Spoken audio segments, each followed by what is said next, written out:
Hey NASCAR fans, Shane Carlson with you here at the all-new, rebranded Full Throttle Weekly. It's a brand new website this year. I rebranded NASCAR Insight over the off-season, made this new website. It's a lot more interactive. It's a lot easier to use and read. I think it's a lot more fun. It's a lot easier to read, so check that out if you haven't already. But tonight marks the unofficial start of the 2014 NASCAR season with the Sprint Unlimited. So as you guys all know, I'm jacked and ready to go about this thing. I'm ready to get 2014 rolling here. So the Sprint Unlimited is basically the preseason race. Next weekend is the Daytona 500, which starts the official start of the season. But the Sprint Unlimited is basically the preseason race. And what it is basically just a shootout type race with 3 different segments. And the way a driver qualified for this race was they either won a pole in 2013 or they have won this race in the past. So they're a defending winner of this race. So there's just 18 cars entered in the field tonight.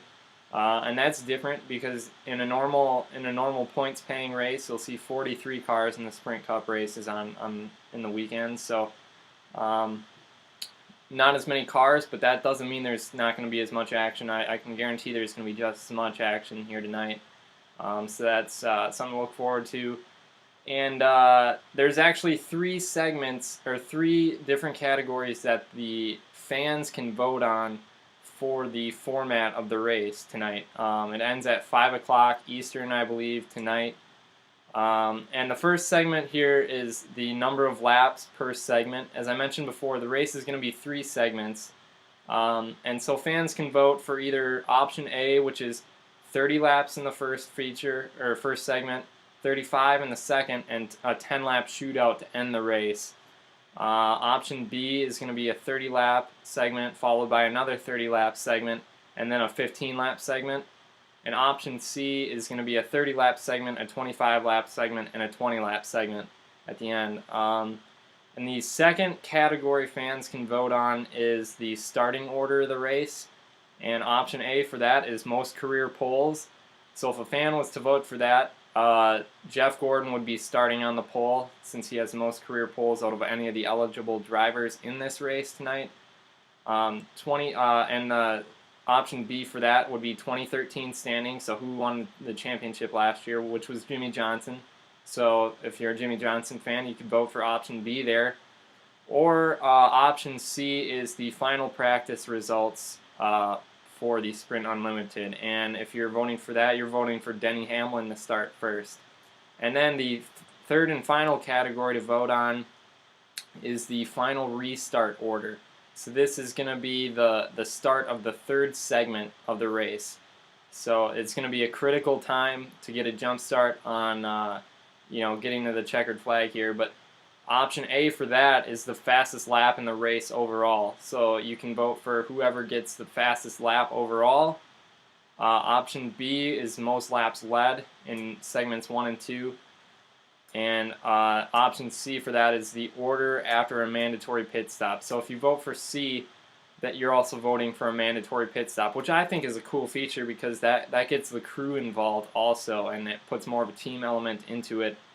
And I think the guys who have been training at the shop over the off season want to be involved in this thing. So, why not make it a mandatory pit stop? It's not saying that you have to put on 4 tires or 2 tires. You can do whatever you want. You just got to come down and stop in your pit stall.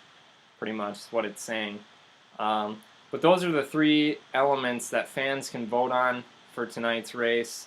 So I think that's cool to get the fans involved. It makes it a lot more interactive, and fans can say they had a hand in how the race was run. So that's pretty cool. And then last year in this race, the winner was Kevin Harvick in the 29 car.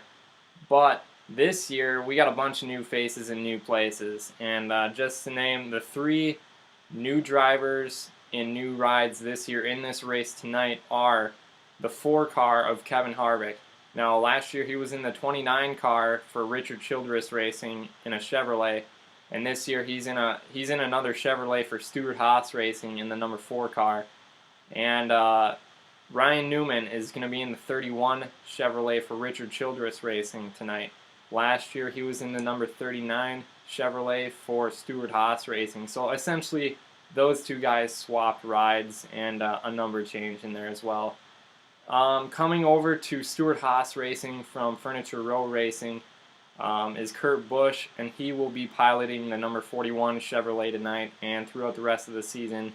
And he's basically Stewart-Haas's 4th team, expanding from 3 teams last year to 4 this year.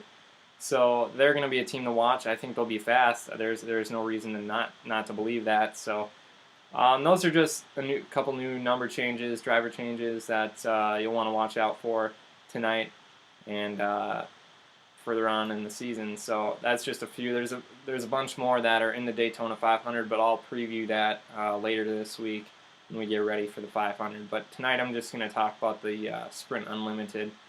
And I mentioned Tony Stewart earlier, and he hasn't been in a car for 6 or 7 months since he broke his leg in a sprint car accident last summer.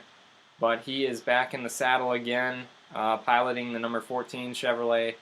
He'll be in tonight's Sprint Unlimited, and it'll be interesting to watch him come back and see if he, like yesterday was his first time practicing the car for tonight's race. First time he's been in the car for 6 or 7 months, and he seemed to be fine just right after, but with all these extra added hours of practice today, it'll be interesting to see how his body pretty much holds up. He said his leg is 65%, but he's 100% ready to race. So just watch for Tony Stewart, see how he runs tonight. It'll be an interesting storyline to follow. And finally, I guess my pick for tonight to win the race is going to be Kyle Busch. I just think this is kind of a Kyle Busch race. It's 3 short segments, and we all know Kyle Busch is a guy who goes 110% all the time, never lets off the gas. So I think he's going to be one to watch. I wouldn't be surprised to see Kyle Busch in victory lane at the end of the night. He won this race in 2012, so watch for Kyle Busch to get it done tonight. This is just kind of it's got a Kyle Busch feel to it, from what I can tell. He's been, he hasn't been number 1 in practice yet, I haven't seen, so he's been lurking around the top 10, top 15, but, once a green flag drops, it's a whole different animal, especially when you got Kyle Busch behind the wheel. Guy's a wheelman, so watch for the number 18. But don't be surprised if Carl Edwards or even Kyle's brother Kurt gets up there for the win. That would be really exciting to see Kurt Busch step into that ride and then the first race get the win. So watch those guys. But my pick to win tonight is Kyle Busch. And I guess we'll see how that goes. Race is at 7 o'clock tonight, Central Time. So that's what I'm going to be doing tonight. I'll be back next week to make another video, and I'll keep updating you guys on the blog. Also follow Full Throttle Weekly on Twitter at Full Throttle Weekly, and like the Facebook page. So thanks for tuning in, guys. I'll be back with you again next week. Thanks.